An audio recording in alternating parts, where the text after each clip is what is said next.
Bismillahirrahmanirrahim. Alhamdulillahilladzi hadana li hadza wa ma kunna linahtadiya laula an hadanallah.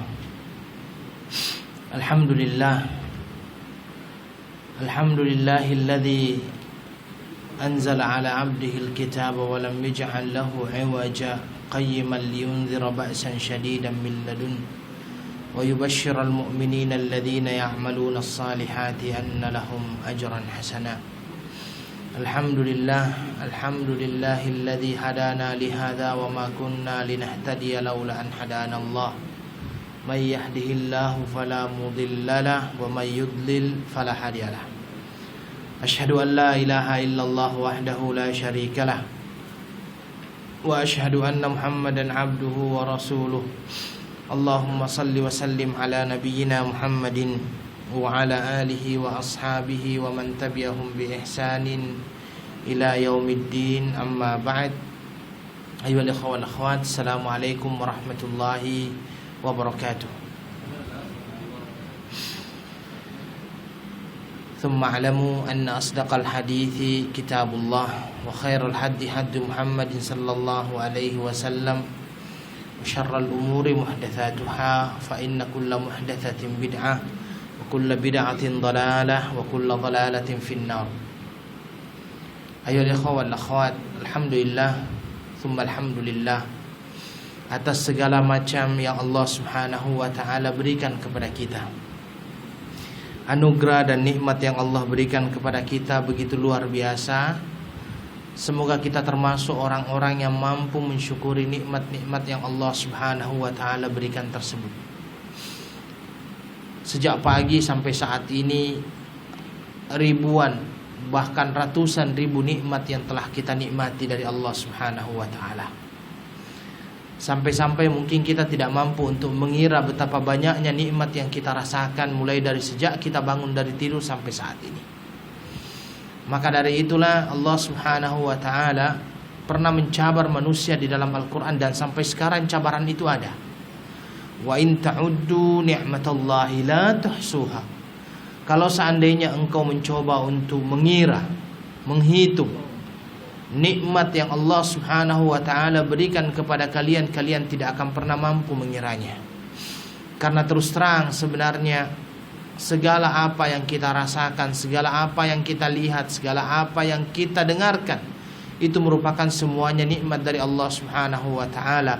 Dan apapun yang ada di dalam diri kita, peredaran darah dan segala sesuatunya yang ada, itu semuanya atas izin Allah Subhanahu wa taala.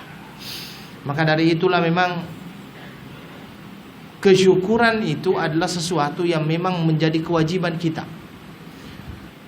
Menjadi kewajiban kita.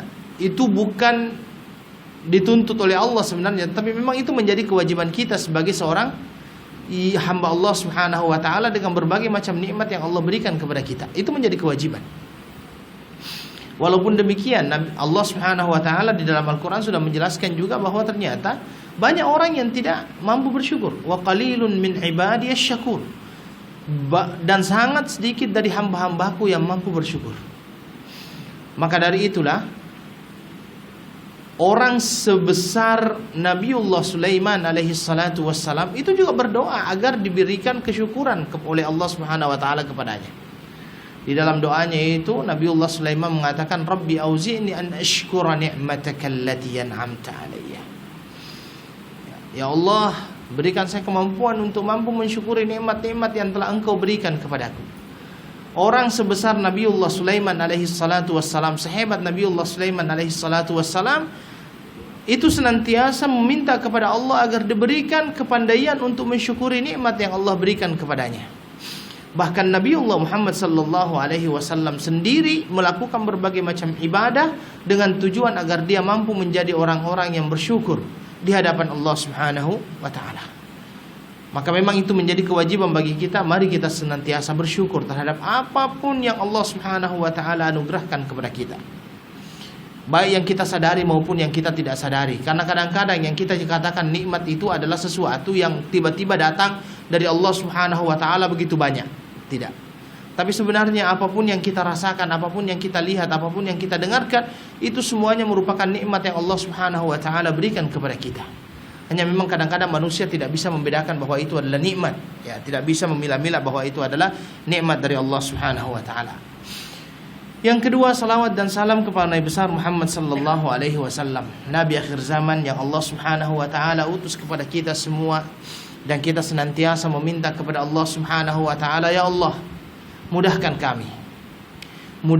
kami mengikuti sunnah Rasulullah sallallahu alaihi wasallam. Ya Allah, mudahkan kami memilah-milih mana yang memang sunnah Nabi dan mana yang bukan sunnah Nabi sallallahu alaihi wasallam.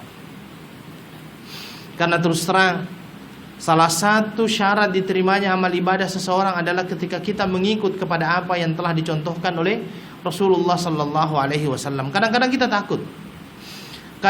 kita takut kalau seandainya ternyata amalan yang kita lakukan selama ini tidak sesuai dengan apa yang dicontohkan oleh Rasulullah sallallahu alaihi wasallam, dan ketika kita pada hari kiamat kelak berdiri di hadapan Allah Subhanahu wa taala, berdiri di hadapan Nabi sallallahu alaihi wasallam, tiba-tiba Nabi berkata, kalian telah melakukan sebuah perbuatan yang tidak pernah saya contohkan.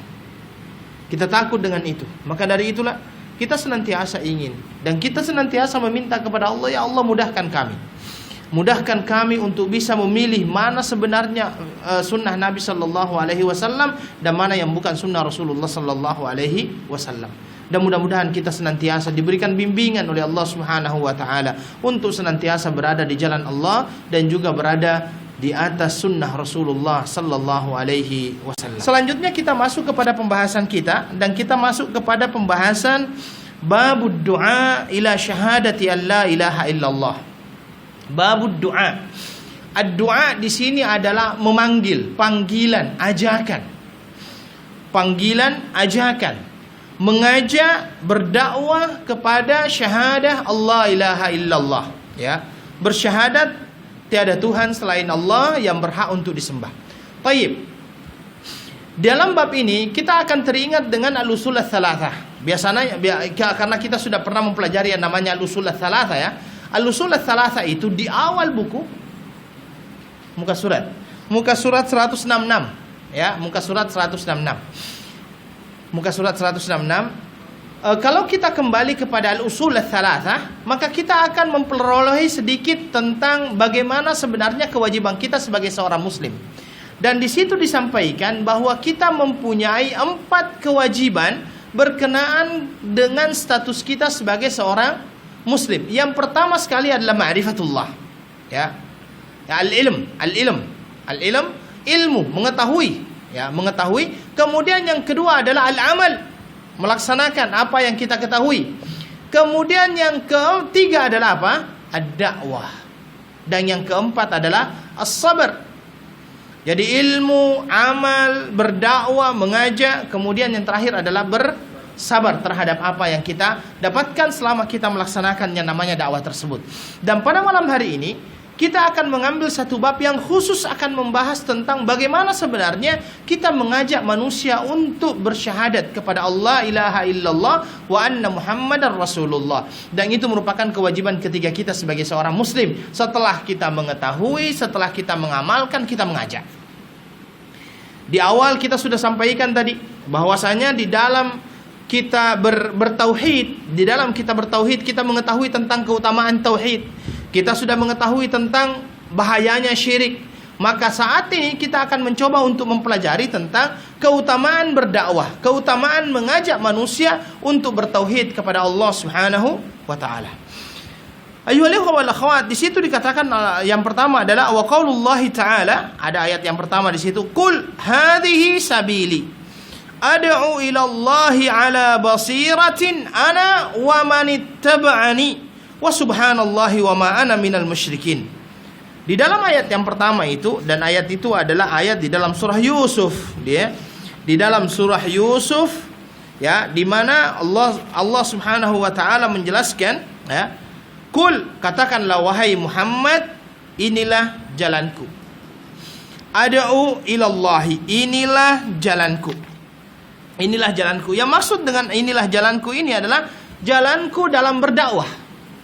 Jadi jalanku di dalam berdakwah. Sehingga kita bisa mengambil kesimpulan di sini adalah bahwa dakwah itu merupakan jalan para nabi.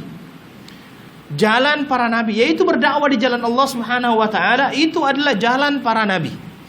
Dan kalau kita mau melihat mulai dari nabi-nabi yang sebelum Nabi Shallallahu alaihi wasallam diutus, semuanya mempunyai misi yang sama, yaitu berdakwah. Berdakwah kepada apa? Berdakwah kepada la ilaha illallah Muhammadar Rasulullah. Di dalam Al-Quran juga dikatakan ani'budullaha wajtanibut taghut. Dakwah para nabi, dakwah para rasul yang diutus oleh Allah Subhanahu wa taala adalah ani'budullaha wajtanibut taghut. Menyembah kepada Allah Subhanahu wa taala dan menghindarkan diri mereka dari taghut. Taghut itu kullu ma'ubida li ghairillah, segala sesuatunya yang disembah selain Allah Subhanahu wa taala. Itu merupakan misi. Itu merupakan matlamat, tujuan para nabi dan rasul diutus oleh Allah Subhanahu wa taala. Ani'budullaha wajtanibut taghut. Beriman kepada Allah, menyembah kepada Allah dan menghindarkan diri mereka dari berhala-berhala yang memang dilarang oleh Allah Subhanahu wa taala.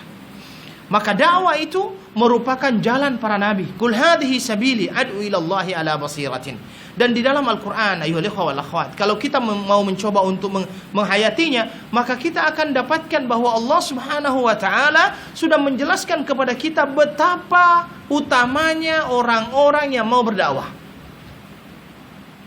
Di dalam Al-Quran dikatakan wa man ahsanu qawlan mimman da'a ila Allahi wa amila salihan wa qala innani minal muslimin. Wa man ahsanu qawlan, dan siapakah yang lebih baik perkataannya mimman da'a ilallah, dari orang-orang yang mengajak kepada beriman kepada Allah Subhanahu wa taala. Orang yang mengajak seseorang kepada kebaikan dianggap di dalam Al-Quran sebagai orang-orang yang paling baik perkataan. Wa man ahsanu qawlan mimman da'a ilallah. Maka di dalam Al-Quran Allah Subhanahu wa taala menjelaskan kepada kita bahwa sebaik-baik perkataan adalah orang-orang yang senantiasa mempunyai perkataan yang mengajak kepada yang namanya kebenaran, mengajak kepada beribadah kepada Allah Subhanahu wa taala semata dan menghindarkan dirinya dari yang namanya kesyirikan-kesyirikan. Itu merupakan sebaik-baik perkataan sebagaimana yang dikatakan oleh Allah Subhanahu wa taala di dalam ayat tersebut. Sehingga kita tidak bisa membantah. Dan di dalam Al-Quran itu sendiri kita akan melihat berbagai macam ayat yang mengajak kita atau menyuruh kita untuk berdakwah. Di dalam Al-Quran misalnya dikatakan kuntum khaira ummatin ukhrijat lin-nasi ta'muruna bil ma'ruf wa tanhauna 'anil munkar wa tu'minuna billah. Ya. Sekalianlah sebaik-baik umat yang dikeluarkan. Ya. Ta'muruna bil ma'ruf wa tanhauna 'anil munkar wa tu'minuna billah. Kalian senantiasa mengajak kepada yang namanya kebaikan, mencegah dari yang namanya kemungkaran, dan kalian beriman kepada Allah Subhanahu wa taala. Dan kita lihat di sini khaira ummah, sebaik-baik umat, ciri-cirinya adalah apa? Mengajak kepada kebenaran, mencegah seseorang dari yang namanya kemungkaran dan beriman kepada Allah Subhanahu wa taala. Dan bahkan di dalam Al-Quran Allah Subhanahu wa ta'ala juga menyuruh kita untuk senantiasa berdakwah. Kata Allah Subhanahu wa ta'ala, ud'u ila sabili rabbika bil hikmati wal mau'izatil hasanati wajadilhum billati hiya ahsan. Ajaklah, dakwalah di jalan Tuhanmu, serulah orang-orang di jalan Tuhanmu. Ud'u ila sabili rabbika bil hikmah, dengan penuh hikmah. Kalau kita berbicara yang namanya hikmah itu adalah lawan kata daripada zalim. Kalau zalim itu menempatkan sesuatu bukan pada tempatnya. Kalau hikmah berarti menempatkan sesuatu pada tempatnya. Maka kalau seandainya kita mau melihat bagaimana manhaj Nabi sallallahu alaihi wasallam berdakwah, manhaj Nabi sallallahu alaihi wasallam berdakwah itu adalah manhaj yang paling baik. Kenapa? Karena Nabi sallallahu alaihi wasallam senantiasa mengetahui bagaimana keadaan mad'u. Mad'u itu adalah orang yang diajak sebelum Nabi sallallahu alaihi wasallam memberi ataupun mengajak mereka. Maka kalau kita mau melihat ya, kadang-kadang Nabi sallallahu alaihi wasallam ditanya dengan satu pertanyaan tapi jawabannya macam-macam. Berbeda-beda. Misalnya saja, amalan apa yang paling baik ya Rasulullah? Nabi kadang-kadang berkata apa? As-salatu ala waktiha. Ada lagi, Amalan apa yang paling baik ya Rasulullah? Birrul walidain, berbakti kepada kedua orang tua. Amalan apa yang paling baik ya Rasulullah? Nabi kadang-kadang mengatakan al-jihadu fi sabilillah, berjihad di jalan Allah. Nabi sallallahu alaihi wasallam memberikan jawaban yang berbeda-beda tersebut. Ini menunjukkan bahwa Nabi sallallahu alaihi wasallam mengetahui siapa yang didakwai. Siapa yang didakwai? Itulah Rasulullah sallallahu alaihi wasallam penuh hikmah ketika berdakwah di jalan Allah Subhanahu wa taala, dan memang itu merupakan jalan para nabi. Ud'u ila sabili rabbika bil hikmati. Nabi itu di dalam berdakwah, subhanallah, betul-betul mengetahui kondisi dari apa yang didakwakan. Siapa yang didakwai itu Nabi betul-betul mengetahuinya. Sebagai contoh misalnya, dan ini berkali-kali mungkin kita dapatkan ataupun kita ketahui dari berbagai macam sumber, bahwasanya Nabi Shallallahu Alaihi Wasallam pernah satu hari ketika dia memberikan syarahan begini, tiba-tiba ada orang Arab masuk langsung kencing, ya kan? Langsung kencing. Ketika orang itu masuk langsung kencing, para sahabat Nabi Shallallahu Alaihi Wasallam yang melihat apa yang diperbuat oleh orang Arab tersebut, bukan apanya, orang Arab pada saat itu kencingnya bukan di toilet, tapi dia kencingnya di mana? Di masjid, di dalam masjid. Nabi Shallallahu Alaihi Wasallam sedang memberikan syarahan seperti ini, tiba-tiba ada orang yang masuk dan dia langsung kencing. Sahabat pada saat itu, sudah marah semuanya. Dan ketika dalam keadaan marah tersebut, Nabi Shallallahu Alaihi Wasallam menenangkan para sahabat dan membiarkan orang Arab tersebut menyelesaikan hajatnya, dan setelah selesai hajatnya barulah dipanggil oleh Nabi Shallallahu Alaihi Wasallam. Bahkan sahabat-sahabat yang tadi marah itu disuruh oleh Nabi untuk membersihkan bekas kencingnya orang Arab tersebut.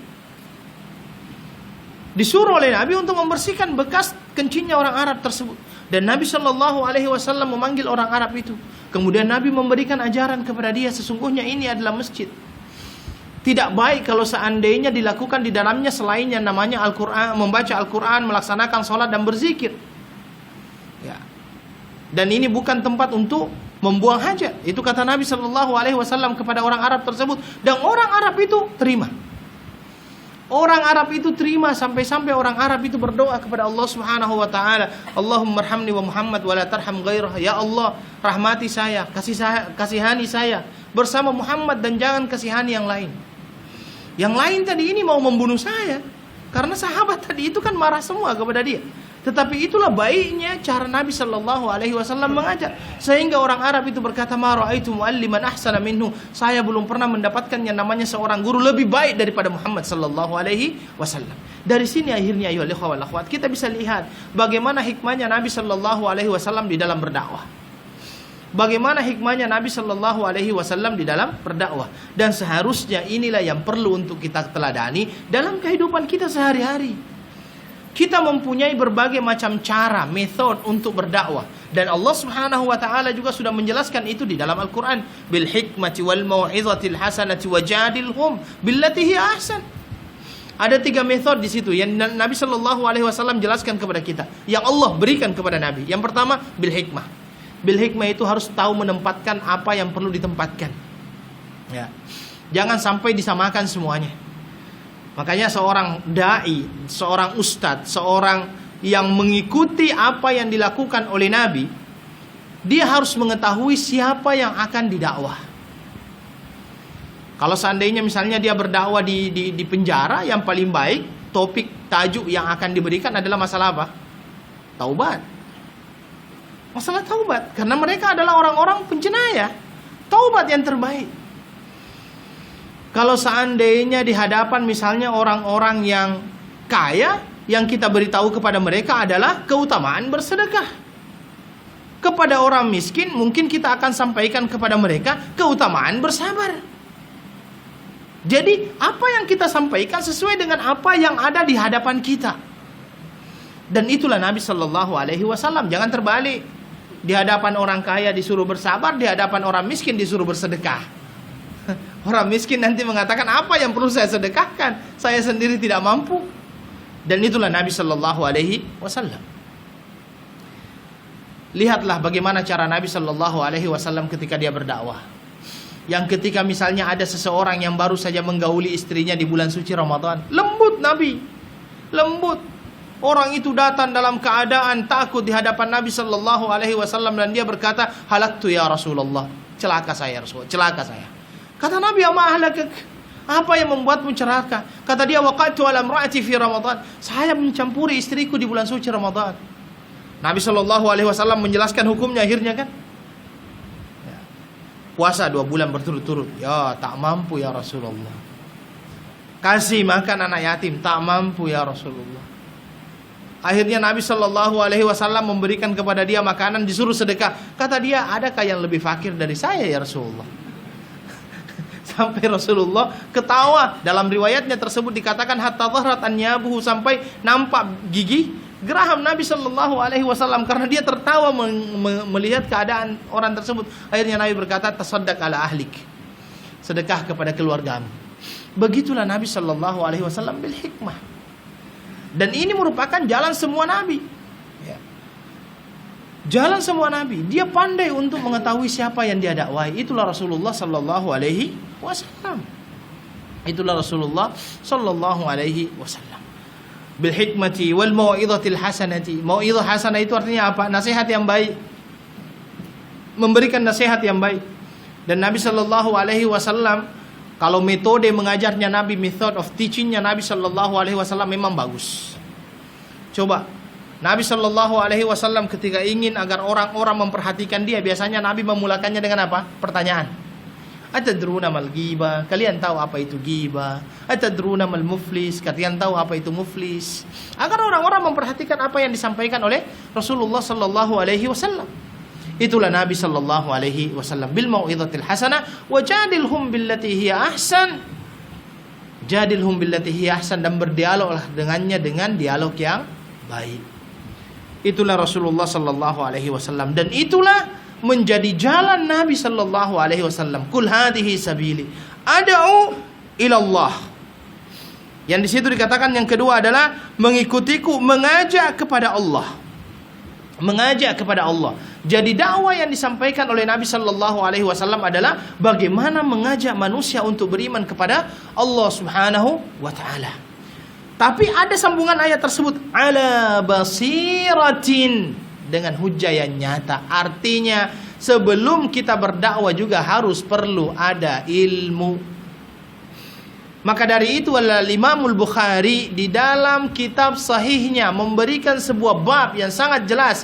Al-ilmu qablal qawli wal amal. Ilmu sebelum berbicara dan beramal. Karena bagaimana dia mau menyampaikan kalau seandainya dia tidak mempunyai ilmu? Banyak orang yang mempunyai semangatnya tinggi, ilmunya tidak ada, sehingga yang disampaikan kadang-kadang lewat hawa nafsunya yang dianggap baik itu adalah bagian daripada agama, dan itu salah. Ya, itu salah. Kalau seandainya dia tidak mempunyai ilmu sehingga dia menyampaikan sesuatu melalui hawa nafsunya, melalui apa yang dia inginkan dari dirinya sendiri, dan dia anggap itu benar, padahal itu adalah sesuatu yang salah. Makanya di situ ada kata-kata ala basirah, dengan hujjah yang nyata. Hujjah yang nyata itu ilmu yang jelas dari Allah dan Rasulullah sallallahu alaihi wasallam. Dari sinilah akhirnya Islam mengharapkan kita menjadi seorang muttabi', bukan muqallid. Islam menghendaki kita menjadi seorang muttabi', bukan muqallid. Boleh ikut, tetapi ikut yang bagaimana? Jangan ikut-ikutan. Boleh ikut, tetapi ikut yang bagaimana yang dianjurkan oleh Islam. Ikut yang dianjurkan oleh Islam adalah ikut sekaligus tahu dasar hukumnya apa. Bukan hanya ikut-ikutan begitu saja. Orang ke kanan, dia ke kanan. Orang ke kiri, dia ke kiri. Ditanya kenapa ke kanan dan ke kiri, dia tidak tahu. Ini persis dengan apa yang dikatakan oleh orang-orang jahiliyah terdahulu. Wa idza qila lahum ittabi'u ma anzalallah qalu bal nattabi'u ma alfaina alaihi aba'ana awalau kana aba'uhum la ya'qiluna syai'an wa la yahtadun. Ketika dikatakan kepada mereka ittabi'u, ikutilah apa yang Allah Subhanahu wa taala turunkan kepada kalian, mereka malah berkata, kami mengikuti nenek moyang kami terdahulu. Ma alfaina alaihi aba'ana, Awalau kana aba'uhum la ya'kiluna syai'an wa la yahtadun. Padahal nenek moyang mereka itu adalah orang-orang yang tidak mengerti sekaligus orang-orang yang tidak mendapatkan petunjuk. Ini ikut-ikutan yang dilarang di dalam Islam. Ikut di dalam Islam boleh, silahkan, tetapi harus tahu mana dalilnya. Tapi kalau ikut-ikutan tanpa tahu dalil, inilah yang dinamakan dengan muqallid. Biasanya lebih jelasnya itu dinamakan dengan taklid a'ma, ikut-ikutan buta. Ini yang dilarang di dalam Islam. Boleh, tapi ala basirah, hujjah yang nyata. Hujjah yang nyata, ala basiratin ana wa manittaba'ani. Dengan hujjah yang nyata, maha suci Allah, aku ana wa manittaba'ani. Ini kok aku dan orang-orang yang mengikutiku. Aku dan orang-orang yang mengikutiku. Artinya, kalau Nabi Shallallahu Alaihi Wasallam berdakwah dengan hujjah yang nyata, maka orang-orang yang mengikuti Nabi adalah orang yang berhujjah dengan hujjah yang nyata juga. Kalau seandainya ada orang yang mencoba untuk mengikuti Nabi berdakwah, tetapi dia tidak mempunyai hujjah yang nyata, itu bukan, menurut para ulama, itu bukanlah bagian daripada orang-orang yang mengikuti Rasulullah Sallallahu Alaihi Wasallam. Maka dari itulah memang kita perlu untuk mengeluarkan diri kita dari kungkungan ataupun penjara taklid buta. Penjara taklid buta. Ikut-ikutan tanpa tahu dasar. Bahkan memang orang-orang yang mengaku dirinya ahli sunnah pun kadang-kadang masih ikut-ikutan. Terus terang saya katakan, ketika misalnya ada orang yang Allahu Akbar misalnya kan, dia disimpan di mana misalnya tangan itu kan, apakah di dada atau di ini atau di perut atau di bawah perut, kan ada juga yang di bawah perut ya. Kemudian saya tanya, akhi, kenapa taruh yang namanya tangan di atas dada? Kalau masih jawabnya, Ustadz itu taruh di situ ya saya ikut-ikutan, itu masih ikut-ikutan namanya itu. Kita harus betul-betul tahu, oh iya, Nabi Shallallahu Alaihi Wasallam memang menaruh yang namanya kedua tangannya di atas dadahnya. Wada'ahu ala sadrihi. Seperti itu kita beribadah, seperti itu kita beragama. Kita harus mengetahui tentang dalil apa yang kita lakukan. Kalau ditanya misalnya kenapa yang namanya tawaf 7 kali, jangan sampai mengatakan travel itu mengajarkan 7 kali, saya 7 kali juga. Jangan, ya, jangan. Ibnu Hazm itu tidak pernah haji, Pak. Ibnu Hazm itu tidak pernah haji. Salah satu pendapatnya Ibnu Hazm yang dinamakan dengan sa'i itu, satu kalinya kalau dia sudah Safa Marwah, kembali ke Safa. Jadi Safa, Marwah, Safa, itu menurut Ibnu Hazm sekali. Kita bisa bayangkan itu, kalau itu dikatakan oleh Ibnu Hazm, Safa, Marwah, Safa sekali, Safa, Marwah, Safa 2 kali. Itu Ibnu Hazm. Kenapa? Ibnu Hazm tidak pernah haji. Ya makanya kan memang kita perlu untuk mengetahui langsung dari Nabi Shallallahu Alaihi Wasallam. Yang muskilnya itu kalau seandainya kita mengatakan ini adalah hadis Nabi, tiba-tiba ada orang yang bertanya, tetapi Imam Syafi'i berkata begini. Subhanallah. Kita tidak merendahkan Imam Syafi'i. Imam Syafi'i adalah seorang imam yang besar, hebat. Tetapi ketika ada perkataan Nabi dan ada perkataan selain Nabi, siapa yang kita dahulukan? Rasulullah sallallahu alaihi wasallam. Taib. Wa subhanallahi wa ma ana minal musyrikin. Maha suci Allah dan aku tiada termasuk orang-orang yang musyrik ataupun menyekutukan Allah Subhanahu wa taala. Taib. Selanjutnya ya akhwat, hadis dari Ibnu Abbas radhiyallahu an, anna Rasulullah sallallahu alaihi wasallam lamma ba'atha Mu'adzan ila al-Yaman. Ya.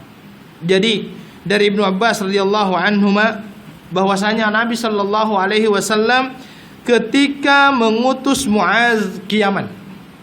Nabi sallallahu alaihi wasallam, salah satu dakwah Nabi sallallahu alaihi wasallam adalah mengutus orang-orang untuk mengajarkan Islam kepada daerah-daerah yang ada di Jazirah Arabia pada saat itu. Bismillah.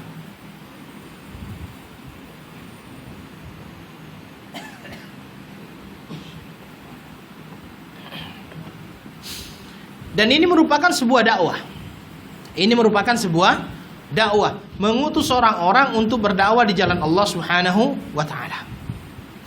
Tetapi bukan berarti harus dengan waktu tertentu ya. Ya, artinya kewajiban terhadap diri sendiri dulu yang perlu diperhatikan sebelum berdakwah kepada orang lain.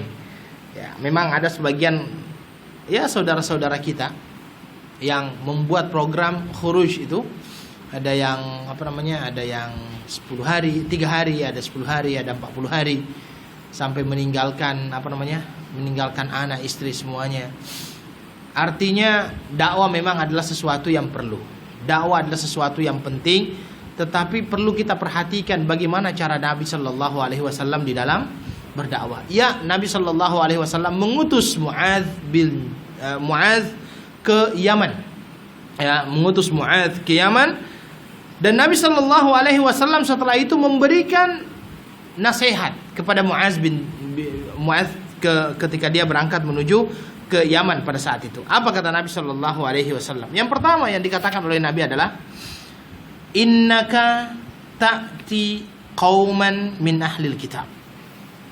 Innaka ta'ti qauman min ahlil kitab. Sesungguhnya engkau akan mendatangi sebuah kaum, suatu kaum, dan mereka adalah orang-orang ahlul kitab. Jadi coba Anda perhatikan, kenapa Sallallahu Alaihi Wasallam memulakannya dengan kata-kata itu. Dia tidak langsung dikatakan, oh wahai Muadz, ini adalah kewajiban kamu, yang kamu harus lakukan ini. Tidak.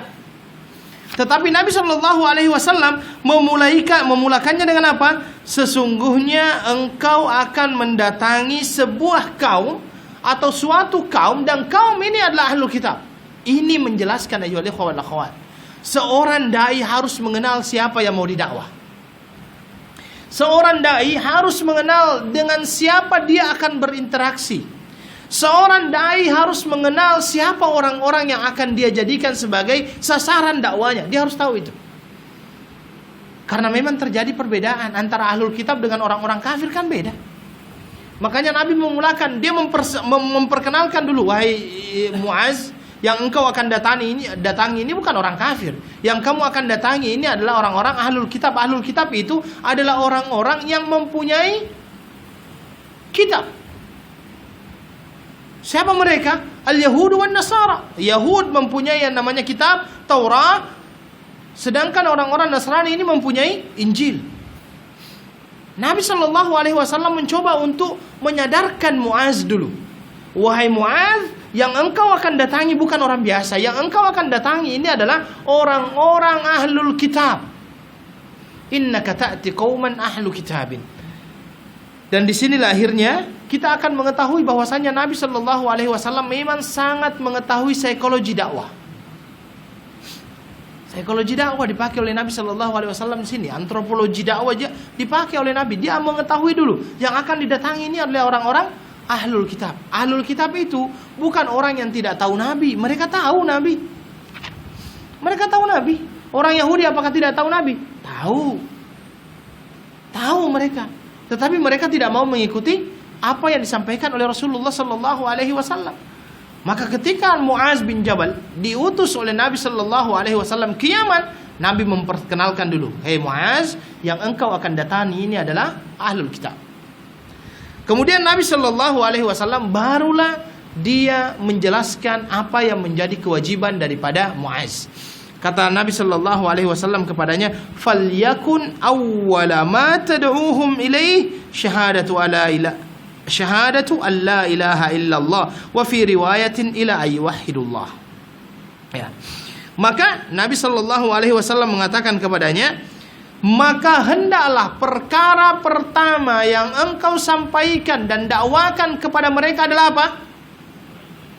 Bersaksi bahwa tiada ilah yang berhak untuk disembah kecuali Allah. Dalam riwayat yang lain adalah mengesahkan Allah Subhanahu wa taala ataupun mentauhidkan Allah Subhanahu wa taala. Jadi kalau dari hadis ini kita bisa simpulkan begini Pak, kita bisa mengambil sebuah kesimpulan yang sangat berharga. Tugas utama kita sebagai seorang dai adalah mengajak manusia untuk beriman kepada Allah. Itu tugas pertama. Bersyahadat dulu, mengakui dulu keesaan Allah Subhanahu wa taala, mengakui tauhidnya Allah Subhanahu wa taala dulu. Dan itulah yang dilakukan oleh Rasulullah sallallahu alaihi wasallam. Di Mekah itu, selama periode Mekah, yang ada adalah penanaman akidah, penanaman tauhid. Syariat baru muncul ketika di mana? Madinah. Penanaman tauhid dulu, tanamkan tauhidnya. Karena kalau tauhidnya kuat, syariat mudah diterima. Syariat mudah diterima kalau seandainya tauhid kuat. Makanya di sini kita bisa membedakan orang yang masuk Islam setelah mengkaji dan orang yang masuk Islam karena kawin dengan orang Melayu. Beda. Biasanya orang yang betul-betul mengkaji Islam akan lahir dan tumbuh menjadi orang-orang yang malah menjadi dai. Banyak kan? Siapa saja coba? Yusuf Estes. Itu kan dari Kristen masuk Islam, kemudian akhirnya dia menjadi dai. Kalau di Indonesia itu ada namanya Syafi'i Antonio. Syafi'i Antonio itu awalnya, mohon maaf, dia dari agama, dia orang Chinese, kemudian setelah itu menjadi seorang Muslim dan akhirnya dia menjadi seorang ustadz. Bahasa Arabnya ketika dia berbahasa Arab lebih baik daripada orang yang sejak lahir belajar Al-Quran. Dia sekarang doktor dan dia doktor dalam bidang ekonomi Islam. Ketika dia berbicara masalah ekonomi lebih pandai daripada orang yang sudah lama masuk Islam. Syafi'i Antonio. Dia sekarang mempunyai sekolah tinggi ataupun institut ataupun college lah ya, university, namanya Tazkiyah. Di sana juga ada namanya Felix Xiao. Ya, Felix Xiao itu anak muda masuk Islam juga. Setelah dia berdebat selama 24 jam lamanya tanpa tidur. Ya, dia berdebat dengan seorang ustadz. Kemudian setelah itu perjanjiannya siapa yang kalah dia akan masuk ke agamanya. Kalau Islam itu yang kalah, dia akan mengikuti agamanya Felix Xiao. Felix Xiao yang kalah, dia akan mengikuti agamanya orang Islam ini. Setelah perdebatan 24 jam dia kalah. Dia masuk Islam. Dan dia sekarang Masya Allah aktif berdakwah. Itu karena kenapa? Mereka adalah orang-orang yang mengetahui tentang kebenaran Islam, setelah itu mengkaji Islam. Ya. Dan akhirnya dikatakan oleh Nabi di sini, "Falyakun awwala ma tad'uhum ilai alla ilaha syahadatu alla ilaha illallah." Yang pertama sekali engkau dakwakan kepada mereka adalah mengajak mereka untuk bertauhidkan Allah Subhanahu wa taala. Makanya kalau kita lihat orang yang mau masuk Islam, yang pertama kali diucapkan adalah apa? Syahadat kan? Asyhadu an la ilaha illallah wa asyhadu anna Muhammadar Rasulullah. Ya. Kadang-kadang saya lihatnya kita ini salah menanggapi. Jadi orang baru masuk Islam tiba-tiba langsung berkata besok potong. Menakutkan. Besok potong. Apa yang mau dipotong? Ini menakutkan kadang-kadang. Padahal sebenarnya Islam itu adalah agama yang sangat mudah. Sangat mudah. Falyakun awwala ma tad'uhum ilaihi alla ilaha illallah. Kalau seandainya mereka sudah mantap itu, insyaallah. Mantap itu insyaallah. Karena yang namanya qaulu la ilaha illallah itu mempunyai syarat-syarat yang harus ditepati, dipenuhi. Yang namanya asyhadu an la ilaha illallah, syahadat itu bukan hanya sekedar perkataan, tetapi dia adalah sebuah perkataan yang harus kita yakinkan di dalam hati, kemudian setelah itu kita amalkan dengan perbuatan. Syahadat. Dan Nabi Shallallahu Alaihi Wasallam mengajak kepada Muaz bin Jabal, yang pertama kali didakwakan kepada mereka adalah tauhid. Maka itu yang terbaik, itu yang paling utama kita dakwakan kepada orang-orang non-muslim untuk mengesahkan ataupun mentauhidkan Allah Subhanahu wa taala. Itu yang pertama, ya. Karena kalau itu yang kuat, insya Allah selanjutnya adalah mudah. Untuk menerima syariat itu mudah kalau seandainya itu sudah kuat.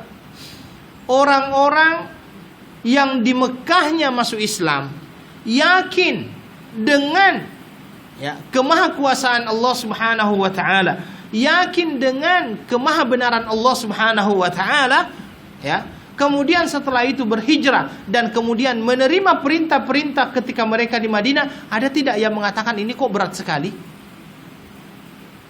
Pernah terdengar dari sahabat Nabi Sallallahu Alaihi Wasallam orang-orang yang sudah bagus tauhidnya di Mekah ya. Kemudian setelah itu dia berhijrah ke Madinah. Di Madinah kan banyak perintah-perintah yang turun. Perintah puasa di mana? Di Madinah. Berzakat di Madinah. Berhaji di Madinah. Berperang di Madinah. Berbagai macam hukum-hukum turun di Madinah. Ada tidak yang pernah kita dengarkan sahabat Nabi mengeluh karena terlalu banyak syariat yang turun? Tidak. Tidak ada. Kenapa tidak ada sahabat Nabi yang mengeluh dikarenakan banyaknya syariat yang turun kepada mereka? Mantap imannya. Tauhidnya sudah mantap. Keyakinannya bahwa Allah satu-satunya Tuhan yang berhak untuk disembah, yang memberikan kepada mereka rezeki, itulah yang menjadikan mereka sangat kuat dalam hal tersebut.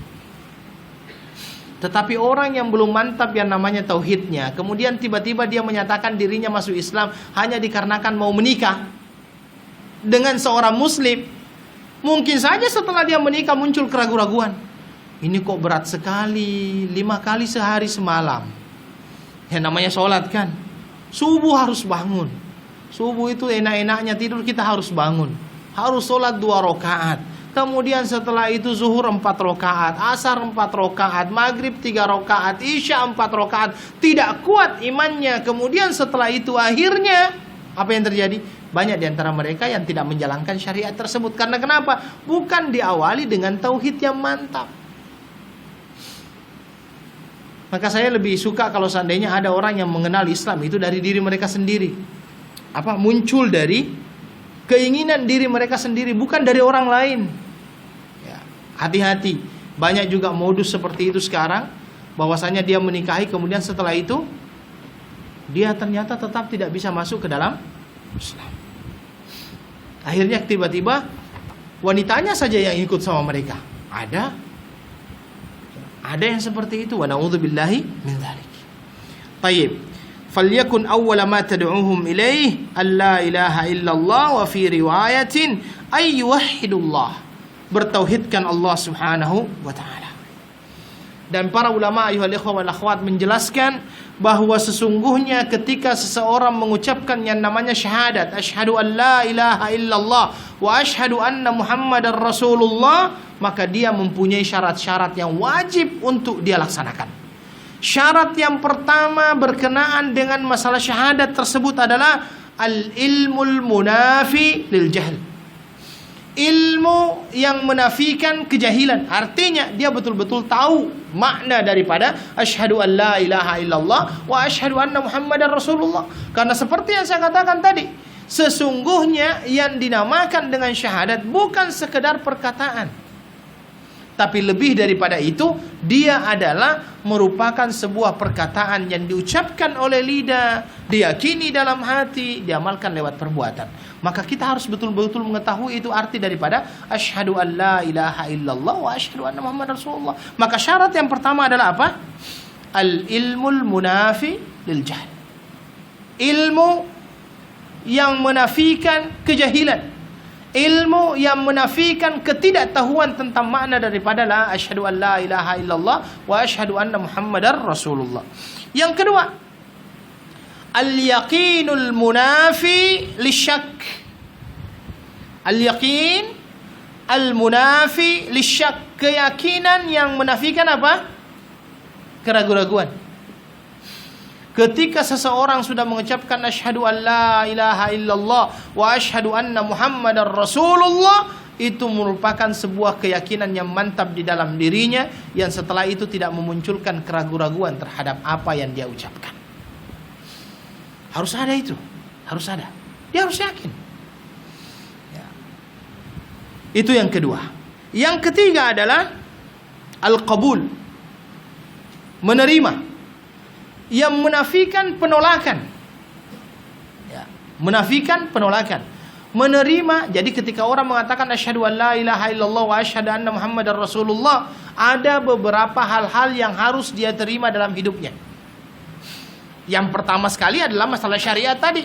Oke, ketika dia sudah menyatakan asyhadu an la ilaha illallah wa asyhadu anna muhammadar rasulullah, dan dengan tersebut dia akhirnya masuk ke dalam Islam, maka dia harus menerimanya ya dengan penerimaan yang tulus, ikhlas, murni dari diri dia sendiri, dan tidak menolak apapun yang Allah Subhanahu wa taala sampaikan kepada dia dari berbagai macam syariat yang Allah akan berikan kepada dia. Makanya orang-orang yang betul-betul mantap masuk Islam kan di zaman Rasulullah sallallahu alaihi wasallam, Masya Allah itu. Ya, Masya Allah. Umar bin Khattab radhiyallahu an, bagaimana kerasnya di zaman sebelum dia masuk Islam. Tapi setelah dia masuk Islam, dia termasuk orang yang membela Islam mati-matian. Khalid bin Walid. Khalid bin Walid itu kan pernah mengalahkan Islam pada waktu perang Uhud. Tetapi setelah dia masuk Islam, peperangan semuanya hampir dimenangkan oleh Khalid bin Walid.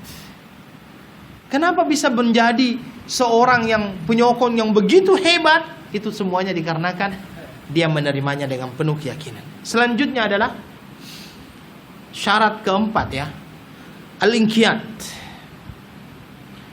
tunduk dan patuh yang menafikan pembangkangan kepada Allah Subhanahu wa taala. Tunduk dan patuh yang menafikan pembangkangan kepada Allah Subhanahu wa taala.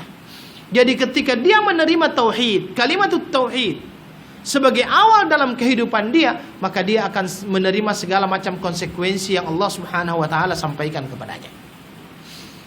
Selanjutnya adalah al-ikhlas al-munafi lisyirk. Keikhlasan yang menafikan kesyirikan.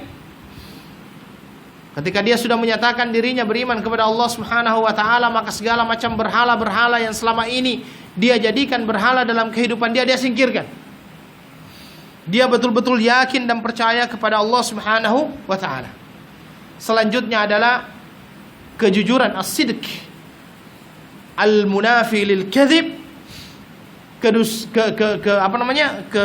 Kejujuran yang menafikan kedustaan. Dan yang terakhir adalah al-mahabbatul munafi lil bughd, kecintaan yang menafikan kebencian kepada Allah Subhanahu wa taala. Ini merupakan syarat ketika seseorang sudah mengucapkan asyhadu an la ilaha illallah wa asyhadu anna muhammadar rasulullah. Taib. Dilanjutkan di situ dikatakan apa? Fa inhum ata'uka lidzalik. Kalau mereka sudah bertauhid, kalau mereka sudah meyakini tentang kebenaran Allah Subhanahu wa taala, kalau mereka sudah meyakini bahwa Allah Subhanahu wa taala satu-satunya zat yang memberikan rezeki, yang mengatur segala-galanya, yang menciptakan, yang mematikan, yang menghidupkan, dan satu-satunya zat yang patut untuk disembah, satu-satunya ilah yang patut untuk disembah, kalau dia sudah yakin itu semuanya, barulah kata Nabi sallallahu alaihi wasallam kepada Muaz, fa'alimhum, ajarkan mereka, annallaha iftarada alaihim khamsa salawatin fi kulli yawmin wa lailah, bahwa sesungguhnya Allah mewajibkan kepada mereka 5 waktu sehari semalam. 5 waktu berapa? Sehari semalam. 5 waktu sehari semalam. 5 waktu yang dimaksud oleh Nabi sallallahu alaihi wasallam di sini adalah apa? Mulai daripada subuh, zuhur, asar, maghrib, isya.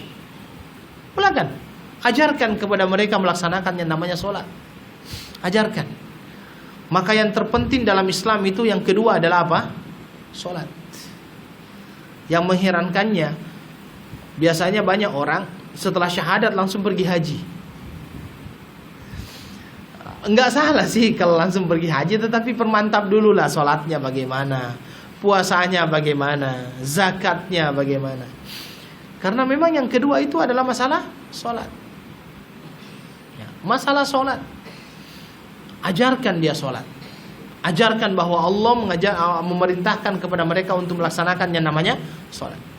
Dan sholat itu merupakan perkara di dalam agama yang sangat penting. Ayo ikhwan. Cukuplah saya jelaskan kepentingan yang namanya sholat ketika saya mengatakan satu-satunya perintah agama yang diterima langsung oleh Nabi Sallallahu Alaihi Wasallam langsung dari Allah Subhanahu Wa Taala di langit yang ketujuh pada waktu malam Lailatul Isra wal Mi'raj adalah sholat. Tidak ada satu perintah pun yang diterima oleh Nabi langsung naik ke atas kecuali yang namanya sholat. Dan kalau seandainya kita melihat kepada seluruh apa yang diajarkan oleh Nabi Sallallahu Alaihi Wasallam, mungkin Kita hanya mendapatkan sholatlah satu-satunya perintah agama yang dianjurkan dan diperintahkan oleh Nabi untuk diajarkan kepada anak-anak kita, yang mana Nabi mengatakan pukul mereka kalau seandainya 10 tahun dia belum sholat. Kan Nabi mengatakan begitu ya, allimu auladakum as-salata fi sab'in wadribuhum fi 'ashrin wa farikuhunna fil madaji'. Itu kata Nabi. Ajarkan anak-anakmu sholat umurnya berapa? 7 tahun. Pukul dia kalau umur 10 tahun. Fariquhunna fil madaji, pisahkan mereka dari tempat tidurnya. Istilahnya, kalau seandainya kita mau jujur, tidak ada perintah yang seperti itu diajarkan oleh Nabi. Maka ini saya katakan, ini adalah sesuatu perintah yang memang sangat penting dalam kehidupan seorang manusia. Maka tidak salah kiranya kalau seandainya Nabi mengatakan, awwalu ma yuhasabu bihil abdu yaumal qiyamah as-salah. As-salah artinya amalan pertama yang akan dihisap oleh Allah Subhanahu wa taala pada hari kiamat kelak adalah salat seorang hamba. Fa idza saluhat saluha sa'iru amali wa idza fasadat fasada sa'iru amali. Kalau seandainya salatnya itu bagus, maka yang lainnya bagus. Kalau salatnya jelek, maka yang lainnya jelek. Maka kalau kita mau melihat ya, hampir kebanyakannya di dalam Al-Quran ketika Allah berkata qad aflahal mu'minun, beruntunglah orang-orang yang beriman. Siapa mereka? Yang pertama sekali adalah alladzina hum fi salatihim khashi'un, orang-orang yang khusyuk di dalam salatnya. Hampir kebanyakannya seperti itu. Maka memang yang namanya salat ini merupakan ukuran kebaikan seseorang. Kenapa menjadi ukuran kebaikan seseorang? Karena di dalam Al-Quran sendiri dikatakan innas salata tanha anil fahsya'i wal munkar. Sesungguhnya solat seseorang itu mencegah dia dari perbuatan keji dan mungkar. Kalau solatnya bagus, insya Allah itu akan mencegahnya dari perbuatan keji dan mungkar. Makanya di Nabi Shallallahu Alaihi Wasallam setelah bertauhid yang diajarkan pertama kali adalah solat. Ya otomatis disuruh mandi, disuruh masuk dalam kategori itu. Tetapi ya setelah itu semuanya adalah solat. Setelah itu solat. Kemudian kata Nabi Shallallahu Alaihi Wasallam, fa inhum ata'uka lidzalik, kalau seandainya mereka semuanya sudah mematuhi itu, mereka sudah meyakini, mereka sudah mau bersyahadat, kemudian yang kedua sudah melaksanakan yang namanya salat 5 kali sehari semalam, maka ada yang kewajiban ketiga yang perlu untuk engkau jelaskan kepada mereka. Apa itu? Fa inhum ata'uka lidzalik fa'limhum anna Allah qad iftarada 'alaihim shadaqatan tu'khadhu min aghniyaihim wa turaddu 'ala fuqaraihim. Ajarkan mereka, beritahu mereka, sampaikan kepada mereka bahwasanya Allah Subhanahu wa taala mewajibkan mereka sedekah. Yang dimaksud sedekah di sini adalah zakat. Ya, yang dimaksud dengan sedekah di sini adalah zakat. Tu'khadhu min aghniyaihim, yang diambil dari orang-orang kaya di antara mereka, wa turaddu ala fuqaraihim, dan akan diberikan kepada orang-orang fakir mereka. Jadi setelah salat zakat. Dan di dalam Al-Qur'an juga kan begitu, wa aqimus salata wa atuz zakah. Menurut Syekh Yusuf Al-Qardawi ada lebih 80 tempat di dalam Al-Qur'an. Ya, ada lebih 80 tempat di dalam Al-Quran ayat yang mana Allah Subhanahu wa ta'ala menggandengkan antara salat dengan zakat. Salat dengan zakat. Dan para ulama menjelaskan bahwa itu menunjukkan bahwasanya yang namanya salat tidak bisa dipisahkan dengan yang namanya zakat.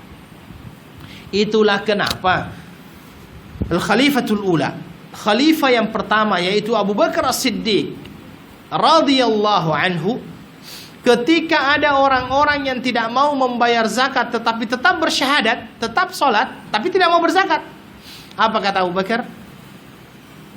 Lau qatilanna man faraqas salah aniz zakah.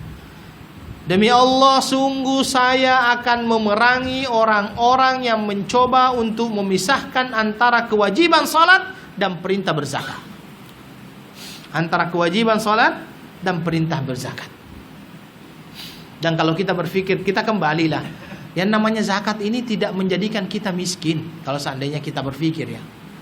Ya terus terang, karena yang namanya zakat itu, yang pertama, yang namanya zakat di dalam Islam itu khususnya zakat fitrah ya. Bukan zakat fitrah, zakat mal. Zakat mal itu mempunyai syarat banyak. Syarat yang pertama adalah cukup nisab. Nisab itu 85 gram kan? Kalau tidak salah 85 gram. Emas 85 gram emas. Kalau harga emas sekarang adalah taruhlah 50 lah. Taruh 50 ya. 50 kali 85 berarti 4.000 berapa itu? 4.000 banyak lah, 4.500 atau bahkan 5.000 lah ya. Dia baru boleh untuk membayar yang namanya zakat itu ketika dia mempunyai uang 6.000, 5.000 itu. 5.000 itulah yang dinamakan dengan nisab. Yang namanya 5.000 itu adalah harta seseorang yang memang tidak terpakai selama 1 tahun. Tidak terpakai selama 1 tahun. Tidak terpakai selama 1 tahun. Itu terus uang itu ada. Itu sudah dikeluarkan apa Pak? Sudah dikeluarkan yang namanya api ya, air, perbelanjaan sehari-hari, sewa, apa semua sudah keluar. Yang tersisa itu kalau dalam 1 tahun, dia baru bayar zakat. Dia baru bayar zakat. Yang pertama adalah nisab, sampai nisabnya. Yang kedua haul. Haul itu artinya sampai 1 tahun. Sampai 1 tahun. Kemudian selanjutnya dia adalah milik yang sempurna, al-milkut tam namanya. Kepemilikan yang sempurna. Kita masih teringat ya apa yang pernah kita pelajari dulu. Al-milkut tam, kepemilikan yang sempurna. Artinya orang boleh membayar yang namanya zakat kalau seandainya harta tersebut adalah kepemilikan yang sempurna. Maksudnya kepemilikan yang sempurna, dia mempunyai uang tersebut, bebas dia apakan saja. Bukan di tempat orang lain yang dia tidak mampu untuk mengambilnya. Dia adalah milik dia sendiri. Milkut tam, baru dia boleh membayar yang namanya zakat. Dan ternyata yang diminta oleh Islam berapa? 2,5. Jadi kalau seandainya ada orang yang punya 10.000, 2,5-nya baru 250. Sedikit atau tidak? Sedikit. Daripada beli barang GST aja 7% Pak. Ya kan? Ini Islam hanya minta berapa? 2,5. Orang makan di McDonald minta GST-nya berapa? $7. 7% ya? 7%. Islam tidak. Makanya saya katakan, yang namanya harta ini ataupun zakat tidak akan menjadikan orang itu miskin. Maka perintah ketiga yang diajarkan oleh Nabi Shallallahu Alaihi Wasallam kepada Muaz untuk disampaikan kepada orang Yaman adalah Allah menghendaki mereka setelah bertauhid, setelah mereka melaksanakan salat, berzakat. Dan zakat itu ternyata sistemnya yang diberikan oleh Nabi, tukhadhu min agniyaihim wa turaddu ila fuqaraihim, diambil dari orang kaya mereka, dikembalikan kepada orang miskin mereka. Artinya di sini ada balance namanya ya. Dan disinilah akhirnya para ulama mengatakan ayyuhal ikhwah wal akhwat, yang namanya zakat itu kalau seandainya di dalam negara masih ada yang perlu, tidak boleh dikeluarkan dari luar negara. Kalau masih ada di dalam negara yang perlu, tidak boleh dikeluarkan di luar negara. Penuhi keperluan orang dalam negara dulu, baru keluar negara. Karena di dalam hadis tersebut jelas-jelas Nabi Shallallahu Alaihi Wasallam menyatakan, tukhadhu min agniyaihim wa turaddu ila fuqaraihim, diambil dari orang kaya mereka, dikembalikan kepada orang miskin mereka. Dan di situ dikatakan wa iyyaka wa karaimu amwalihim, dan hendaklah, betul Pak ya, dan hendaklah engkau menghindarkan mengambil dari harta-harta mereka yang mulia. Maksudnya bagaimana harta-harta yang mulia itu? Kan yang namanya zakat itu bukan hanya emas, perak juga. Termasuk diantaranya apa? Binatang ternak. Yang namanya binatang ternak itu, ada binatang-binatang ternak yang memang bagus, yang biasanya dijadikan pejantang. Pejantang tangguh gitu kan, dijadikan sebagai pejantang. Nabi Shallallahu Alaihi Wasallam melarang untuk mengambil hewan ternak yang seperti ini, yang memang di awal dipersiapkan sebagai pejantan untuk bisa membuai yang lainnya. Nabi mengatakan, iyyaka wa karaimu amwalihim, hendaklah engkau menghindarkan untuk mengambil harta mereka yang paling mulia. Wallahu ta'ala a'lam. Mungkin itu dulu, insyaallah 2 minggu yang akan datang kita akan lanjutkan untuk pelajaran tauhid. Syukran, hanya itu yang bisa kami sampaikan, mudah-mudahan bisa bermanfaat bagi kita semuanya. Kita akhiri dengan doa kafaratul majlis. Subhanakallahumma bihamdika asyhadu an la ilaha illa anta astaghfiruka wa atubu ilaik. Mohon maaf atas segala salah-salah kata. Wassalamualaikum warahmatullahi wabarakatuh.